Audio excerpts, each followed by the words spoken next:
Hello dear student, welcome to my YouTube channel. जैसा कि हम लोग पिछले वीडियो में पढ़े थे एक्सेल में फाइल मेनू के बारे में, जो कि हमने न्यू तक पढ़ लिया था और न्यू से आगे हमको कवर करना है। तो इस वीडियो में अंत तक बने रहें, बिल्कुल न्यू से आगे हम लोग पढ़ेंगे। तो चलिए शुरू करते हैं बिना किसी देरी किए हुए। सबसे पहले इसमें कोई फाइल हम ओपन कर लेते हैं। फाइल ओपन करने के लिए ओपन का यूज करेंगे और यहाँ से जो कोई भी फाइल ओपन करना हो उस पर क्लिक करके ओपन कर लेते हैं। इसके बाद से नेक्स्ट हमारा ऑप्शन पे आते हैं। हम यहाँ से न्यू के बाद प्रिंट ऑप्शन दिया है। प्रिंट का मतलब क्या होता है कि जो कोई भी हम वर्कबुक फाइल बनाए हैं अपने कंप्यूटर में, उसको प्रिंटर द्वारा हम क्या करें, प्रिंट करके बाहर निकालें। ठीक, तो चलिए हम प्रिंट ऑप्शन पे जैसे क्लिक करेंगे कुछ इस तरीके से हमारे सामने सेटिंग आएगी, जो कि सबसे पहले हमको प्रिंट का ऑप्शन दिखेगा। अगर इस प्रिंट पे क्लिक कर देंगे तो जैसे हमारा यहाँ पे प्रीव्यू दिखा रहा है, सेम उसी ढंग में ये क्या हो जाएगा, पेपर पे प्रिंट हो जाएगा, छप जाएगा। अगर हमको इस जो भी रिपोर्ट बनाए हैं, जो भी कोटेशन बनाए हैं, इसका 2 कापी 3 कापी 4 कापी हमको प्रिंट करने हो तो यहाँ से कॉपीज़ की संख्या बढ़ा सकते हैं। यहाँ पे 2 3 4 कर लेंगे, जितना कर देंगे उतने कापी हमारा प्रिंट कर देगा। जिस किसी प्रिंटर से हमको प्रिंट करना हो उस प्रिंटर को यहाँ से सेलेक्ट कर लेंगे और प्रिंट प्रॉपर्टीज पे क्लिक करके हम पेज को चूज कर लेंगे। जो भी हमारा पेज है A4 साइज का होना चाहिए पेज को प्रिंट करने के लिए।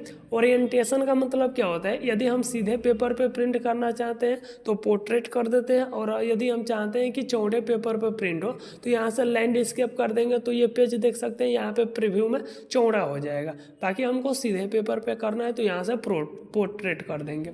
इसके बाद से प्लेन पेपर को ही इसमें एक्टिव रहने देंगे और ये क्वालिटी बताता है कि किस क्वालिटी में हमको प्रिंट करना है। स्टैंडर्ड डिफ़ॉल्ट क्वालिटी होता है, अगर हाई कर देंगे तो काफ़ी ज़्यादा अच्छी क्वालिटी में प्रिंट होता है। बाकी नॉर्मल प्रिंटिंग के लिए स्टैंडर्ड मोड ही रखा जाता है। और ड्राफ्ट जो क्वालिटी होता है ये रफ क्वालिटी के लिए होता है। इसके बाद से यदि हमको कलर में प्रिंट करना हो तो कलर में कर देंगे। हम चाहते हैं कि विदाउट कलर हो, ग्रे स्केल में, तो यहाँ से ग्रे स्केल टिक कर देंगे। तो देखिए इस पे से कलर हट गया, यानी कि अब जो प्रिंटिंग होगा वो कलर में नहीं होगा, ग्रे स्केल में होगा। हम कलर वाले को ऑन कर लेते हैं। यहाँ पे कॉपीज दिया है, कितने कॉपी हमको प्रिंट करने हैं, 2 कापी 4 कापी, यहाँ से भी फिल करके निकाल सकते हैं। एक ऑप्शन हमको दिया है कलेक्टेड का। कलेक्टेड का मतलब क्या होता है कि जैसे सपोज कीजिए कि हमारे 3 पेज का कोई रिपोर्ट है, 3 पेज का रिपोर्ट है और उसको 4 कापी प्रिंट करना है, प्रत्येक पेज को 4 कापी प्रिंट करना हो। यदि हम कलेक्टेड पे टिक कर देंगे तो लाइन से निकालेगा पहला दूसरा तीसरा चौथा, पहला दूसरा तीसरा चौथा, ऐसे करके 4 कापी निकालेगा। यदि हम कलेक्टेड से टिक को हटा देते हैं तो पहला पेज क्या करेगा कि 4 कापी निकालेगा, फिर सेकेंड पेज 4 कापी निकालेगा, फिर थर्ड पेज 4 कापी निकालेगा और 4 पेज भी 4 कापी निकालेगा। मतलब कि एक एक बार पूरा का पूरा पेज निकालता जाएगा। और यदि हम कलेक्टेड पे टिक कर देते हैं तो लाइन से पहला दूसरा तीसरा करके निकाल देगा। रिवर्स ऑर्डर, अगर रिवर्स ऑर्डर पे टिक रहेगा तो सबसे पहले अगर 4 पेज की आपका मैसेज है तो उसमें से 4 नंबर पेज पहले निकालेगा, फिर 3 नंबर निकालेगा, फिर 2 नंबर निकालेगा और फिर 1 नंबर, जिससे आपको पेज को क्रम वाइज में करने की आवश्यकता नहीं पड़ेगी। पेज आपका ऑटोमेटिक क्रम वाइज में प्रिंट हो जाएगा। यदि हम रिवर्स ऑर्डर से टिक को हटा देते हैं तो फिर हमको पेज को क्रम वाइज सजाने की आवश्यकता पड़ जाएगी, क्योंकि पहले सबसे नीचे 1 नंबर चला जाएगा, उसके ऊपर 2 नंबर होगा, उसके ऊपर 3 नंबर और सबसे ऊपर 4 नंबर निकालेगा। तो इसको रिवर्स ऑर्डर में ही रख दिया जाता है और यहाँ से सेटिंग करने के बाद हम ओके कर लेंगे। ओके करने के बाद यहाँ पे प्रिंट एक्टिव सीट दिखा रहा है, यहाँ से एक क्लिक कर लेंगे तो जितना सीट हमारे यहाँ पे एक्टिव रहेगा वो आपका प्रिंट हो जाएगा। यहाँ से प्रिंट इंटायर वर्कबुक कर लेंगे तो पूरी की पूरी हमारी जो वर्कबुक फाइल है वो प्रिंट होगी। उसमें जहाँ जहाँ मैसेज रहेगा टाइप किए रहेंगे वो सारा का सारा प्रिंट हो जाएगा। प्रिंट सिलेक्शन दिया है, यदि इसको सेलेक्ट करके हम प्रिंट करते हैं तो जितना एरिया हम सेलेक्ट किए रहेंगे केवल उतना ही एरिया हमारा प्रिंट होगा। चूँकि इसमें कोई भी एरिया हम सेलेक्ट नहीं किए थे इसलिए कोई भी एरिया प्रिंट ना दिखा रहा है, खाली दिखा रहा है। तो चलिए हम इतने एरिया को सेलेक्ट कर लिए। सेलेक्ट करने के बाद हम फाइल में जाते हैं, प्रिंट ऑप्शन का यूज करते हैं और इसमें प्रिंट सिलेक्शन टिक है। तो देखिए जितना एरिया सेलेक्ट किए थे केवल उतना ही एरिया दे रहा है ना प्रिंट करने के लिए। तो यहाँ से जितना एरिया सेलेक्ट है उतना एरिया प्रिंट कर सकते हैं। प्रिंट सेलेक्टेड टेबल, जो आपका टेबल सेलेक्ट रहेगा, जितना टेबल सेलेक्ट रहेगा वही प्रिंट करेगा। तो प्रिंट करते समय प्रिंट एक्टिव सीट को ओपन कर लिया जाता है ताकि उस सीट पे जो जो मैसेज है वो सारा का सारा प्रिंट हो जाए। या अगर एक पेज से अधिक हमारा सीट है, 10 पेज है, 20 पेज का है, तो कितने नंबर से लेकर के कितने नंबर तक के पेज को प्रिंट करना, ये संख्या इसमें हम फिल कर सकते हैं। सेम कलेक्टेड का ऑप्शन जो अभी हम आप लोगों को पीछे बताएं कि कलेक्टेड पे टिक रहेगा तो लाइन से निकालेगा 1 2 3 1 2 3 1 2 3 करके। अगर अनकलेक्टेड पे टिक कर देंगे तो पहले पेज पहले ही 3 कापी निकालेगा, फिर दूसरा पेज 3 कापी निकालेगा और फिर तीसरा पेज भी 3 कापी निकालेगा, यानी कि ले करके आपको क्रम से सजाना पड़ेगा। इसके बाद से ओरिएंटेशन दिया है, ये जो भी प्रिंटिंग हो ये सीधे पेपर पे हो तो पोर्ट्रेट कर देंगे और लैंडस्केप कर देंगे तो ये पेपर चौड़ा हो गया। देख सकते हैं यहाँ पे चौड़े पेपर पे अब प्रिंट होगा। तो हमको जैसा प्रिंट करना हो वैसा पेपर को रख लेंगे। यहाँ से साइज इसमें से मार्केट में ये सारे के सारे हमारे पेपर्स के साइज मिल जाते हैं, लेकिन जो हमारा फोटो कॉपी करने वाला पेपर होता है वो A4 होता है। तो यहाँ से A4 को सेलेक्ट कर लेंगे। यहाँ से मार्जिन सेट करेंगे। मार्जिन क्या होता है, तो जो भी हम लोग प्रिंटिंग करते हैं तो पेज की अप डाउन और लेफ्ट राइट से कुछ दूरी छोड़ करके प्रिंट किया जाता है।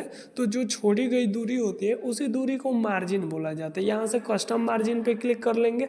हमको जितना दूरी छोड़ना है पहले से इसमें कुछ दूरी दिया गया है, यदि हमको खुद से अपने इच्छानुसार दूरी को छोड़ना है तो कस्टम मार्जिन पे कर लेंगे। टॉप से 2.5 का मार्जिन यहाँ पे दिया है तो हम यहाँ से कम कर लेंगे। जैसे हम केवल 2 कर लेते हैं, लेफ्ट से रहने देते हैं, बटन से भी 2 कर लेते हैं, यहाँ से ओके कर लेंगे तो ये मार्जिन हमारा 2 सेमी का ऊपर नीचे से और लेफ्ट राइट से 1.3 सेंटीमीटर और राइट से भी 1.3 सेंटीमीटर का मार्जिन छोड़ा गया है।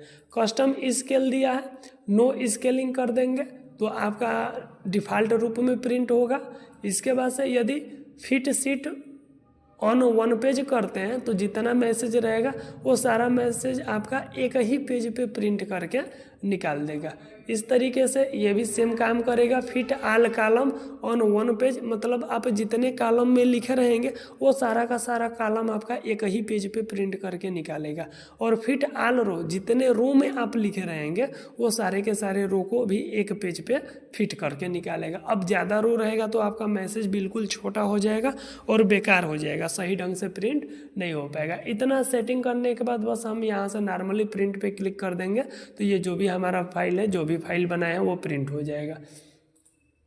इसके बाद प्रिंट के बाद इसमें दिया है सेव एंड सेंड।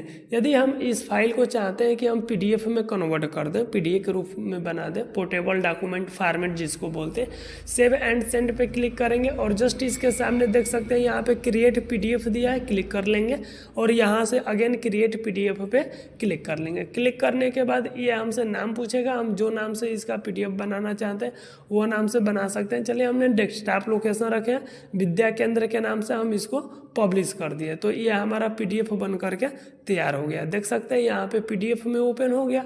इसी तरीके से पीडीएफ ओपन होता है।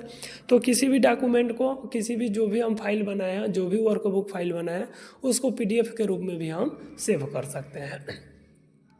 अगला है हेल्प। एमएस एक्सेल में किसी भी टॉपिक पे यदि हमको सहायता लेना हो तो यहाँ से हम हेल्प लेने का काम करते हैं। इसका शॉर्टकट की होता है F1 बटन। F1 बटन दबा करके हम यहाँ से माइक्रोसॉफ्ट ऑफिस हेल्प दिया है, इस पर क्लिक कर लेंगे। क्लिक करने के बाद हमको जिस किसी टॉपिक पे सहायता लेना हो उस टॉपिक को इसमें सर्च करेंगे और सहायता ले सकते हैं। यदि हमको पहले से किसी टॉपिक पे लेना है तो इसमें कुछ उससे रिलेटेड टॉपिक दिए गए हैं, उस टॉपिक पे क्लिक करेंगे तो उसके बारे में बताया गया है यहाँ से, और उसके बारे में बताया गया है तो यहाँ से देख करके हम सहायता ले सकते हैं। ठीक, इसके बाद नेक्स्ट हमारा ऑप्शन आता है ऑप्शन। ये पूरी की पूरी एमएस वर्ड की एमएस एक्सेल की सेटिंग होता है। तो इसमें आपको कोई छेड़छाड़ नहीं करना है, सेटिंग के बारे में हम आपको आगे बताएंगे। और इसके बाद एक ऑप्शन आता है एग्जिट, जिसका शॉर्टकट की होता है Alt+F4। एग्जिट पे जैसे क्लिक कर लेंगे हम एमएस वर्ड से बाहर चले जाएंगे, यानी कि जो हमारा एमएस एक्सेल से बाहर चले जाएंगे, यानी कि जो हमारा माइक्रोसॉफ्ट एक्सेल खुला रहेगा वो बंद हो जाएगा। तो दोस्तों आज के वीडियो में बस इतना ही रहने देते हैं, बाकी नेक्स्ट वीडियो में आगे हम होम टाइप शीट के बारे में समझेंगे।